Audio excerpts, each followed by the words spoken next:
This is the Post Shift Podcast, a raw look at the hospitality industry. Welcome back, Post Shifters. This is Shawn. This is the second part of the interview I did with Siegel a few weeks ago. I'm lucky enough to have him as my best friend, as well as the general manager for Pagliacci's restaurant in Victoria. It's a family restaurant. It's been open since 1979. He's been the general manager there for about 5 years. So I hope you enjoy the rest of the interview, and I'll see you on the other side. Yeah. So we're going to pass Veneto, and I really want to come back to Pags, but you sort of bounced around and then you ended back up with Pags. How did you pitch it to your dad to come back, or did your dad put the hard word on you to come back? So I'd left I was bartending in another place. It's closed now, and I'd left there because they hired a new GM, and who was like, we did not see eye to eye at all, and I would I'm often the first rat to leave the sinking ship, because then afterwards everyone else hated that guy too, and and he eventually got fired. But at the time I was like, I'm not working with him, and I left. So I was unemployed, and my dad came to me and he said, Solomon, we really need a new general manager. Do you know anybody? Oh, he did. Oh, he did the passive aggressive. No, it wasn't passive aggressive. It's because I think in the eyes of our parents, I think we're always a kid. Yeah. Right?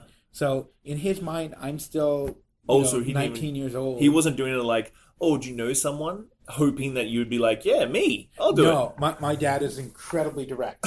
If he thought that if it was even a small thing, and the idea of me coming to work here was super exciting to him, right? Yeah. But the idea that I knew how to do that was like, he might as well like, hey, I need someone to hunt a lion. Do you know anybody? Like and I said, Dad, that's like basically what I've been doing is managing restaurants and bars, and I don't have work right now. I could do it. And he just said, well, you sure you know how? And then I sat down with my uncle too, and they were both really hesitant to give me the job. Oh, yeah. Well, especially when I was younger, right? I was hot-headed, and I had this concept that, like, you get your way by being loud and yelling. That's right? How your dad does it, though. Well, yeah. And I thought that was how you do it. And I learned it doesn't, and it's certainly something very important that I learned over the years of working different places, that ultimately I found the staff that I really wanted were the staff that were going to look after me more than I was looking after them, in a sense, because I treated them with trust and respect. Yeah. And then so they would be there for me. Yeah. And like, I know what Solomon's was like for me was this time when I had this staff that cared about the business at least as much as I did. Yeah. If not more. And they would, I think at the end of the night my rule was they could have whatever they wanted to drink.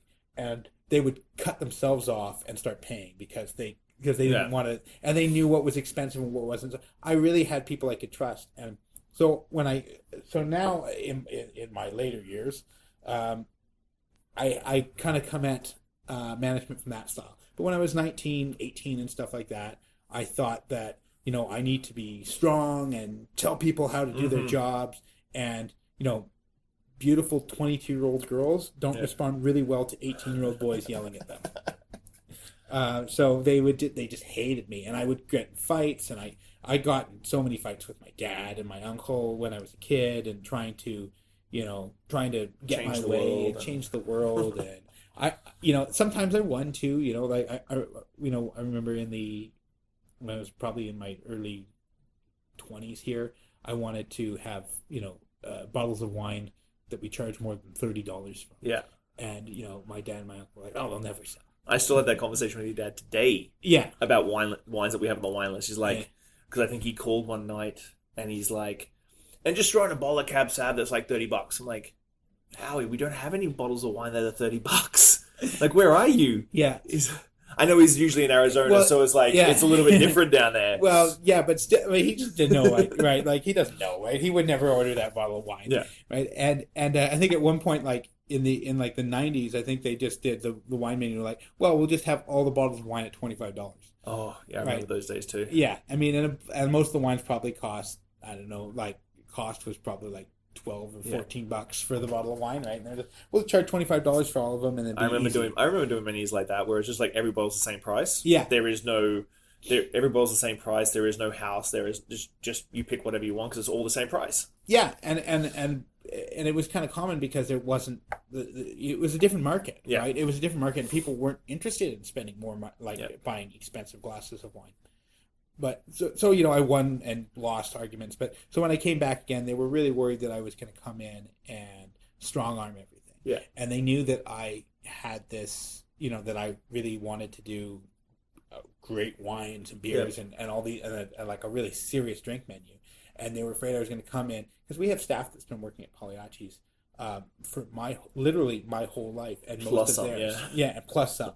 And there's people like, well, you work all the time with Chris Samar. Yeah, he started the year after I was born. Yeah, right, working here, and and my dad and uncle wanted to, shield him from me a little bit. They didn't want me coming in and taking a guy who's worked for our family for his whole life and given us so much, and have some upstart kid telling him how he should do his job, because that would be horrible. And I think Samad, the great thing with Samad with working with him is that he's one of those old servers that if you make changes, as long as they make as much if not more money, they're happy.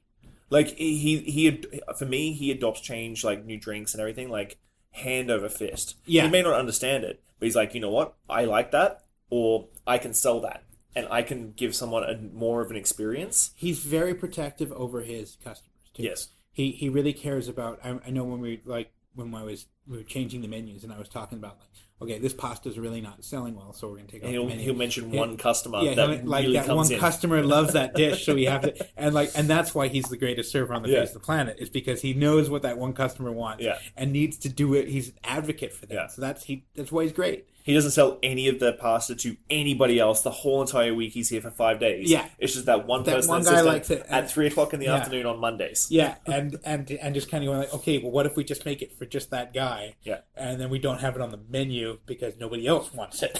So it's been 5 years since you took over. You won your uncle and your dad over. What are the changes you feel like you've made? Because I think a lot of people look at Pagliacci's and they think, oh, it hasn't changed for 40 years. Good. It is a great thing, and that's that's a nice segue into legacy and family brand, because this can be a 2-part podcast, No, it can. We might have to actually. It leads us into legacy and brand, because I think the hard thing, me and CA and I think one of the girls were talking about the other day. I think, and Carrie Ann's my assistant manager here. Yes, and my subjugating boss as well. That I think with Pagliacci's is the longest running same owner restaurant in the city. That makes sense. I don't. Yeah. We thought about it, and we talked about a few other places like John's Place that was open after. We were actually part of opening John's Place with John Kent. Like back in the 80s, your dad and uncle did so many restaurants in Victoria. It's kind of insane. Like I look back and talking to Brad at Cafe Mexico, and he tells me about what happened. Like what he did before Cafe Mexico when he had Pacific Bar and Grill and Bo Richards over in Oak Bay, which is the Bent Mast now and stuff like that. Yeah. But we were talking about, we were like literally walking up and down streets in our head trying to think of a restaurant that's been around since 1979 with the exact same owners. The Dutch Bakery. That could be close. I think they're family business too. And they've been around much longer. Yeah, they've been around a long like the long 50s. Time. I think so. Yeah. So I think that one comes up. When you walk down Fort Street, it looks like the house from Up. Yeah. Like everything's been built around them, but still that's one story bakery. Yeah, because they own the building too. Yeah. And they'll never leave. I don't know. They seemingly won't. I wonder how much money they get. Yeah. Well, the thing is, you still see the place full. People are still going in for their $3.50 freaking bacon and eggs and stuff like that. Yeah. But it goes back to like the people that go for breakfast every day at the Dutch Bakery. Yeah. And they have been since they were 20. Yeah. They work downtown. They went to the Dutch Bakery for breakfast. They go to work. They pop by the Dutch Bakery to get lunch, like so on and so forth. My great grandmother used. Really? Yeah. Wow. So when it comes to brand and legacy, and I think I've had to deal with this, and I've had to learn this with running the bar here. What do you see as a pro and a con to family legacy and branding and all that sort of stuff? Maybe there's no cons. Maybe you don't see any cons. There's certainly cons, right? But there's a ton of responsibility on your shoulders to keep Pagliacci's as Pagliacci's. Like, I remember when we did the renovations, like, I was like, I can't change too much of this. Like, when we were doing the bar and stuff, like, it just looks very, very, like, the front of the house didn't get changed at all. Yeah. Because you'd get drawn and quartered and dragged down fucking Government Street behind 2 horses. Yeah. Like, well, and where we did change it, we made it, we really did a focus on keeping the same flavor. Yeah. Right? Like, the bar is obviously all brand new, but we put a lot of work into making it look like, where if you could easily kind of be forgiven for not noticing that it was a new bar, right? It's just like, why is there so much more stuff on the bar? Yeah. But I think, so here, in terms of legacy, I mean, you certainly, at 40 years old, right, it does change a lot of what people's expectations are, right? Is when you're the brand new place, right? There's a certain boost you get from being brand new and exciting, and people, I think, more often than not, are willing to be very forgiving to you and very accepting of doing new things, and you have that freedom, right? And you're the upstart, and you're people like rooting for that, right? When you become the establishment, when you become the place that's been around for 40 years, and people are willing to are much more. I think there's a criticalness that comes to them where they go, well, you should be perfect at this point, right?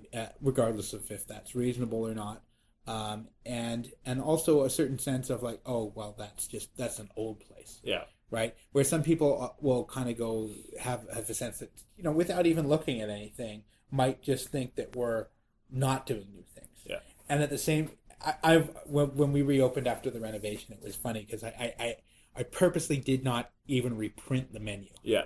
But some people would come in and be like, "Oh, it's different. It's different. It's different." And I remember sitting down with this one guy and him going, "Well, you changed the whole menu." Yeah. And I went, "No, I didn't. But what? Tell me about what your concern is. Like, what's missing off the menu, or what change? Maybe we can make it for you."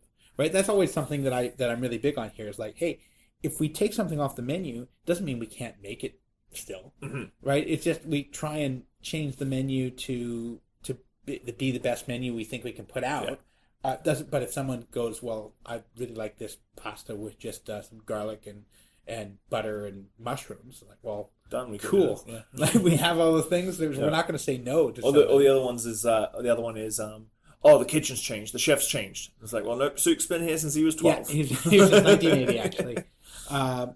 But this one guy sat down and went, well, the sandwiches changed on the lunch menu. And I'm like, well, which sandwich? And finally he got to the point where he couldn't find the sandwich that changed. And he said, well, you guys should have, you should have a corned beef on rye sandwich. And I went, okay, great idea. That sounds lovely. However, we've never actually had that sandwich on the menu in 40 years. So the beginning of this conversation, you were angry because you felt that I changed the menu, and now you're saying you're angry because you think I should change the menu. So it's very, you have this weight of that on you.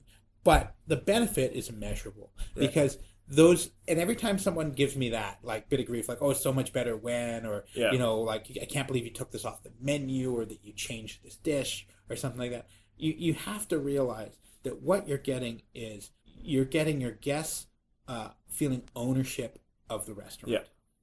And that is priceless. It has its pros and cons as well, but it can be difficult, but it's still priceless. When people are so passionate about coming to Pagliacci's and having what they had when they were 16 years old for their Sweet 16 and having the same experience and all that sort of stuff. It's like having an antique instrument, right? Yeah. Maybe you have to be a little more gentle with it, and it's a bit more finicky, but the tone that you get out of it, and how wonderful it is to play is so much better. So there are cons, but it's the value of it is so much more. Yeah. Right, because that's with the new place, that's what you want. Yeah. And I mean, it's kind of like the rock band who complains that they're too famous and they can't go outside anymore. Yeah. Like, why did you start a rock band to remain anonymous?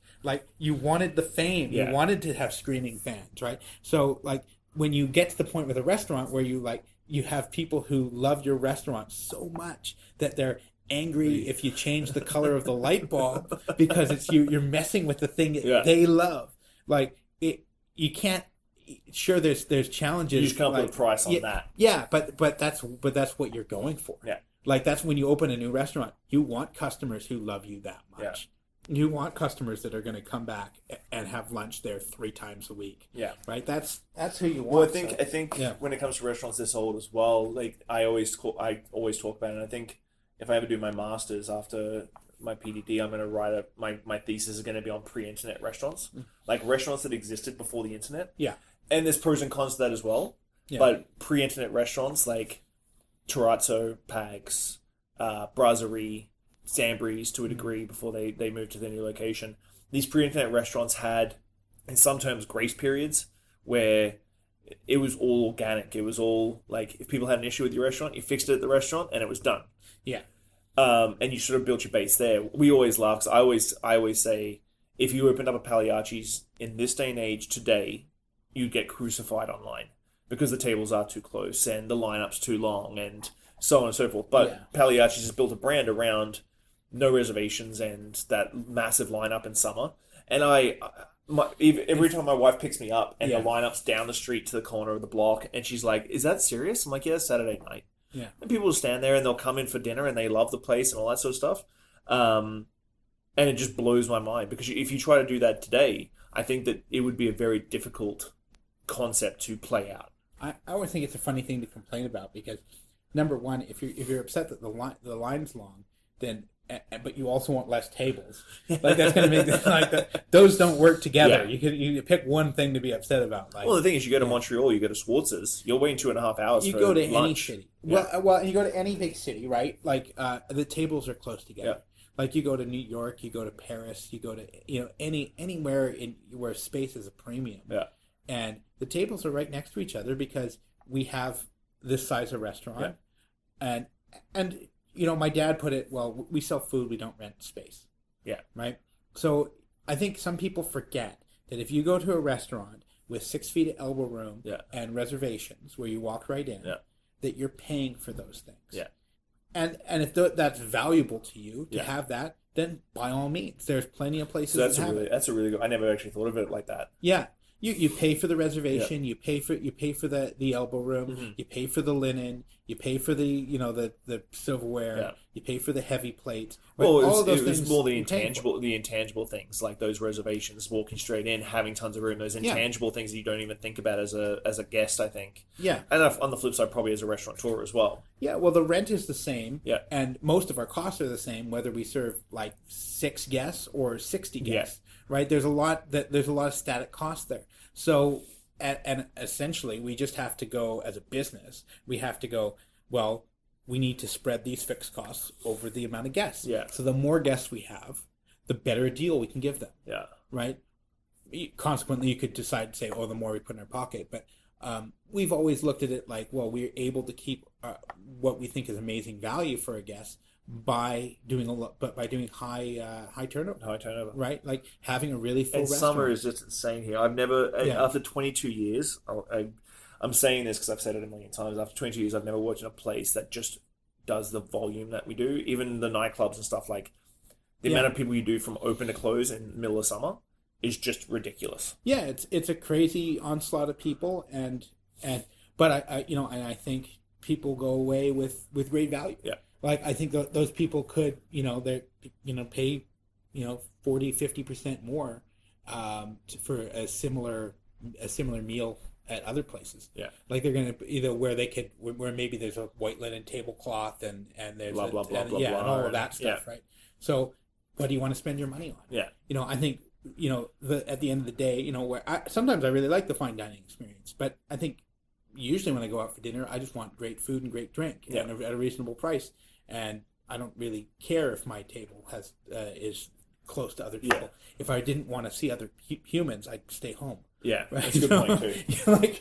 You're going out to be so, and if we're not hiding any of that, we have a big glass window and people can look in and see exactly how busy we loud are. And crazy and to me that's energy. Yeah. Right. That's an energetic, fun place with music, and we have live music 4 nights a week. Which is crazy as well, because I still think Pags is like the anomaly outside like the closed tables and all sorts of stuff. Like the live music, I know you did it at Solomon's for a little while, but I always find live music in most restaurants counterintuitive because people hang out and people sit on a cup of tea or a cup of coffee for like an hour and a half listening to live music, and they're enjoying something. Like I think a few live music venues have like a minimum spend in town, like of the pubs and stuff.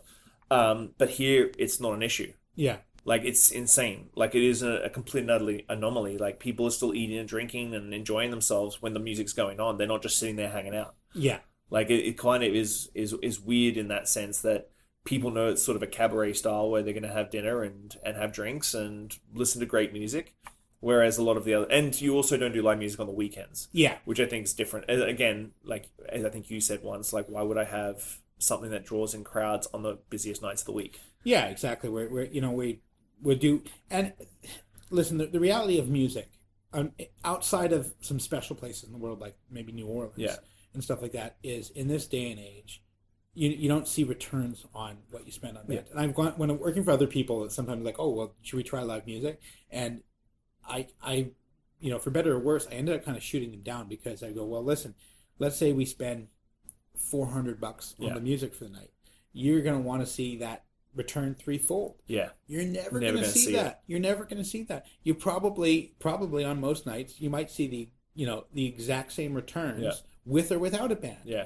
But then again, when you get into that difference between the art form of running a restaurant and the business of running a restaurant, and there's an artistic side of it with the intangibles, where you go, well, it's worth it because live music creates a special, unique experience that sticks in people's minds. Yeah. And are you running the business for the business tonight, or are you running the business for the business in 40 years? Yeah. And you have to do both, right? So you have to make it work for tonight so that you can bring in, but ultimately, tonight doesn't matter as much as 40 years does. Yeah. And so I think having live music, it's beneficial to the community, because supporting live music, I think, is a wonderful thing to do. And I'd rather spend my money on, paying for live music than paying for advertisements. Yeah. And I think it's a better form of spending money. Yeah. Yeah. So yeah. Talking about all music and that sort of thing, your dad and your uncle, Dave, passed away late last year, but they're two very different characters.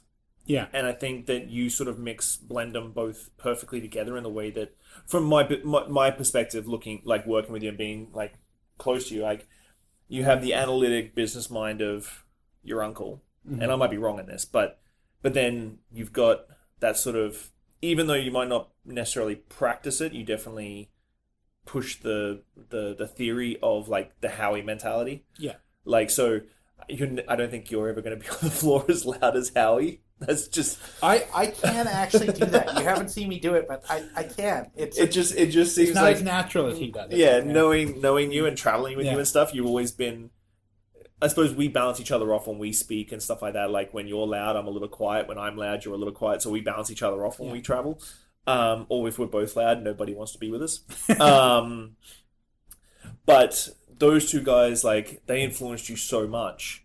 And I know that all your business acumen, you look after the property management company. It was sort of Dave's baby, or David's baby. Is that pretty good definition sort of thing?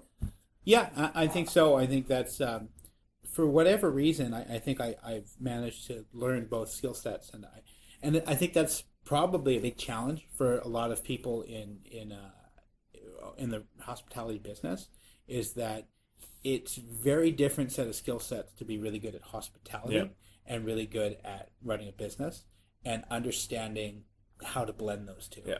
Because and I think there's a lot of really bad restaurants where that are run by businessmen who don't have any sense of the hospitality. We can name a couple. Yeah, and so they're running stuff from the books, and that all makes sense, right? But then they miss the value of things. Like, we give away a huge amount of food and drink. So here. much. Like, our promos are like what other places would consider ridiculous. I consider ridiculous. Yeah, and we sit with that because ultimately we go with the theory that, I'd rather someone leave without paying than them leave and go, I didn't have a very good experience. Yeah. Because again, I'm more worried about what's going to happen in 20 years than I am about that night. And sure, I lost the money for that table, but I don't want them to go out there and say that we're a bad restaurant. They can say they had a bad experience and their food came too late or something, or their steak was overcooked. But I'm not going to charge for those ones. And frankly, the places where, I worked at a hotel before, and being in a place where they go, oh, this person didn't like their steak, they said it was overcooked. I'm like, oh, take 20% off. Yeah. It's like, that person's never going to come back again because of that. Like, they're going to go, they don't care at that point. They just, the only thing they remember is that place gave them a bad steak. Yeah. And, they're not going to feel like, oh, well, clearly they were so worried they didn't charge me for the steak because they cared that much. Yeah. Right? That they're going to go back to those kind of places. But it's very difficult to look at that from a business perspective because it costs a lot of money to do that. But then on the flip side, from a business minded to way how he does things, sometimes I've heard stories about him making chairs out of milk crates and napkins just to get another body on a table and stuff like that. Yeah. And I look at that from a business point of view, and you're just like, oh, but people just eat it up. People love it. The truth is, right, the beauty of real hospitality. And that's what it's all built on. That's what makes it. I have difficulty understanding how chain restaurants even work, to be honest. Yeah. I don't think I could ever do that because I think the beauty of what hospitality is to me is the genuine nature of it. Is the fact of the matter is that you can make someone feel welcome with almost nothing. Yeah. And you can have every bit of finery and spit and polish in a place and make them feel completely unwelcome. Yeah. Right? So it doesn't. The product doesn't matter. Yeah. The setting doesn't matter. It's the person. It's the emotional impact of stuff.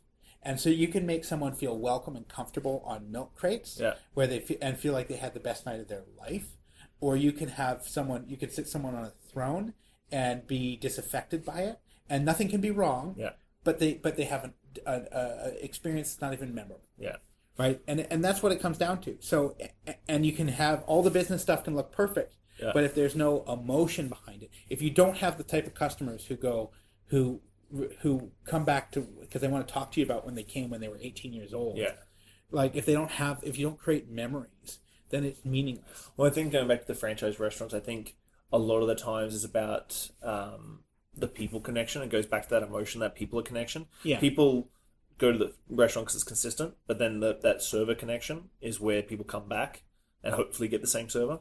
But, okay, so we've talked about pretty much everything. Jesus. I might have to split this into 2 podcasts. We'll see.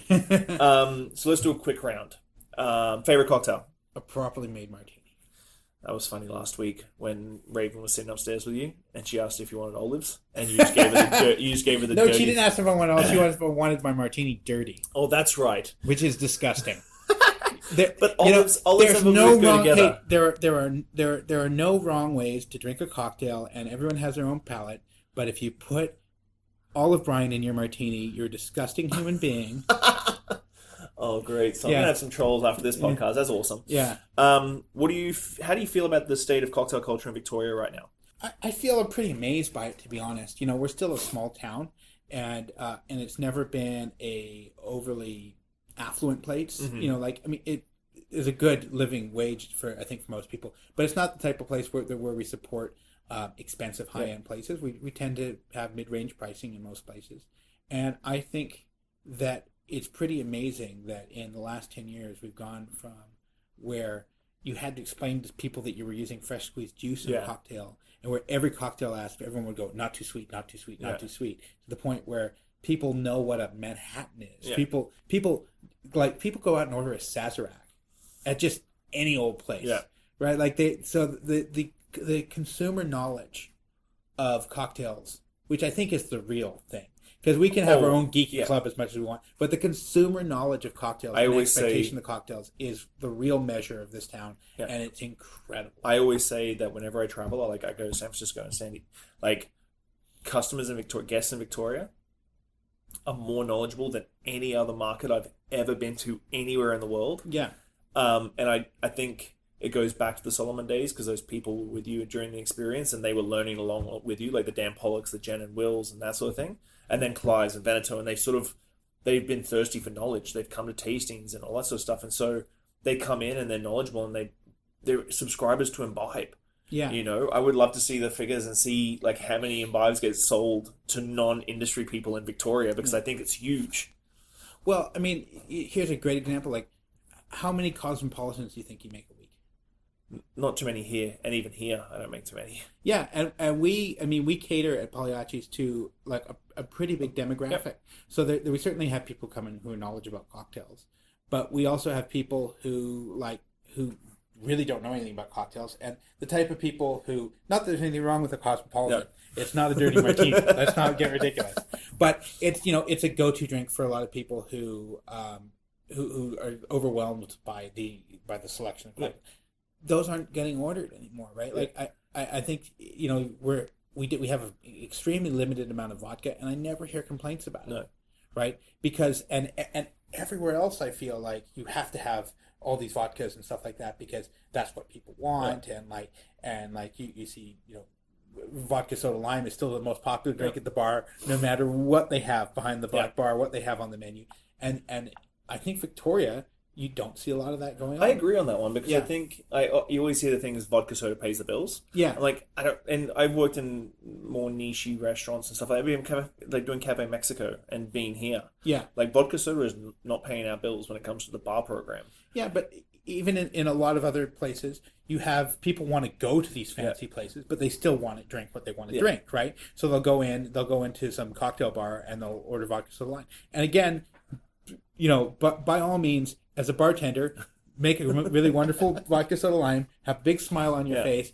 serve it to them, and then maybe give them a little taster of something on the side. Try and use positive reinforcement to get them on your path. Don't kind of groan at them and stuff like that. Well, even at FTW, when FTW was open, our biggest selling cocktail was the old fashioned, just a classic old fashioned or old fashioned variation. Yeah, and like I remember one night we sold like fucking 100 old fashioned variations. Yeah, and that was the cocktail that was always very popular. Like regardless of what we had on the menu, the old fashioned was always still the big one. Which I get. Like I frankly, I'll go into a lot of the cocktail bars and I'll order Manhattan, old fashioned, a martini, or Sazerac. Yeah, it's my favorite drinks. What's your benchmark cocktail when you travel anywhere in the world? What is the cocktail that you go is the standard cocktail that you order in every, like Jill's cocktail is the Aviation. Yeah. She'll go into any bar, order a cocktail bar or a restaurant, order an Aviation if they've got a good cocktail program. And that's sort of her benchmark to ordering more cocktails. Either probably a martini again. I think a martini is a deceptively difficult drink to make correctly. I think it's very easy to tip a martini out of balance, and it's very easy to it's a very finicky drink, and I think people underestimate it. And you like your martinis. For any bartender listening, if Solomon comes sits at your bar, you like 2 to 1. I usually go 3 to 1. Really? Yeah, it depends on the gin and the vermouth, to be honest. But like anywhere between those kind of things. Yeah. Dash of orange bitters. Yeah. With a lemon twist. Lemon twist. Yeah. Stirred and up. Yes. Yeah. I don't think there's too much more we can talk about. And then if I don't trust the bartender, I order a Negroni. Negroni's my benchmark. Negroni's always my benchmark because I always look where the vermouth is kept. Right. So if the vermouth comes off the back bar, the gin and the Campari can sort of cover an oxidized sweet vermouth. Yeah. But like if the vermouth's on the back bar, then I'm like, second cocktail, I might just go a beer and a shot. For sure, yeah. But like I'll order a Negroni at a place where I don't think it like necessarily the bartenders are passionate about what they're doing, because I wouldn't even, if I'm going to order I love Negroni, so like let's not mince words. I just think it's an incredibly hearty cocktail. Yep. It's like the polar opposite of a martini to me, where Negronis taste good over a lot of different dilution points, and there's a lot and it's a very forgiving recipe. Okay, so Negronis, rocks or up? Rocks. Yeah. Orange twist or orange slice? Don't care. Yeah. So you've traveled a bit. What's your favorite city to visit? Oh, that's a tricky one. I think there's a special place in my heart for New Orleans. Oh, you do like New Orleans. I thought you were going to say San Diego, to be honest with you, but... San Diego's a lot of fun. San Diego's a great town for What restaurant did you have the really, that you would freaking text me, violently about? Oh, Born and Raised. Born and Raised. born and raised. So I think I got 15 photo text messages from you in like a Yeah. space of 20 minutes. oh my God, go online and look up born and raised, or go look up anything by the consortium. Okay, so like Raised by Wolves as well. Raised by Wolves, Polite Provisions. Polite Provisions, Noble Experiment, Yeah. Soda and Swine. So yeah, that's Chris Patino and Eric Castro. Yeah, Sort of behind that. yeah. Because you went to Raised by Wolves as well, didn't I you? went to Raised by Wolves. I spent, I think, about $45 in Uber to get to Raised by Wolves Really? by myself. Wow. Yeah, because it's out in a mall. Like it's a nice outdoor mall, Yeah. but it's like around the corner from Macy's, Yeah. and it looks like and then it's like hidden behind their bottle shop, Yeah. right? Or like a liquor store. It was incredible. I mean, so consortium, so raised, born and raised, is their steakhouse, because every place they open is a completely different concept, Yeah.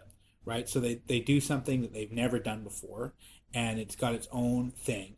Everything's got an element of cheekiness to it, and everything is got an insane amount of detail Yeah. put into it. Insane amount of detail. I think they spent $8 million on building Born and Raised. Every single piece of cutlery you have, every single marble tabletop is all got their logo in it, which is bar, Yeah. Born and Raised. Yeah. The pillars are all these incredible, like, go online, look at it, incredible, like, custom wood wrapped in leather, like the finest stuff. The spirit menu is off the charts amazing, and like in a town of places with off the charts amazing spirit lists. They age the amount of different steaks they have aging. You look at the kitchen; they're got hibachis out to like cook the Japanese Wagyu beef. Wow. They have an entire cocktail menu of tableside cart cocktails, Manhattans. Yeah, you sent me that. Yeah, which is just like, and they with a full cart with a bartender in a white tuxedo, making With everything. runners. With runners, yeah, they're all in tuxedos but with running shoes. There's all these cheeky little elements, right? And Caesar salads made by Old scratch, school, yeah. tableside. I think we spent like $700 on dinner. That's insane. But it's insane, but like it is. Well, it's an insanely experience good. that you're like now raving about, and it goes back to like pretty much what we've been talking about Yeah. for the last hour and a half. And every level of hospitality. Yeah. Like our server was, deeply engaged with Yeah. us and talking to and having fun and present, and everybody and every single person who came by the table, like the guy making the Caesar salad table side and stuff, like, was engaged Yeah. and having fun and talking to us and being a human being, and clearly seems to like their job. They're doing all the right things. I mean, we went to a bunch of their places in San Diego, and they're really all right. But you like New Orleans for a whole different reason. That's got a special place in my heart too. New Orleans, well, there's so much going on there, because you and I go down there for Tales of the Cocktail, which is a pretty incredible experience to be all of a sudden. If you just stay in the Mont Leone, sort of Royal Sonesta, sort of like that hub area, Yeah. it's still an amazing experience, like for cocktail geeks. Yeah, well, it's weird. It's just all of a sudden like, hey, we're not weird. Yeah, we're normal. We're normal. Like they're like, wow, there's someone who can geek out like far worse about sherry than we do. Like, yeah, like we sit down at like 3:00 in the morning and get in an argument about bourbon definitions or something like that. I think it was like 3:00 in the morning, Yeah. walking back with Robin and his dad, and they walked away because they couldn't stand listening to us. I think we were talking about dilution points of ice, and whether adding water to a cocktail is the same as adding ice to a cocktail, and weights and measures and everything Yeah. else. And I remember, because I talk about it because everybody laughs at when we do get into our little arguments, Yeah.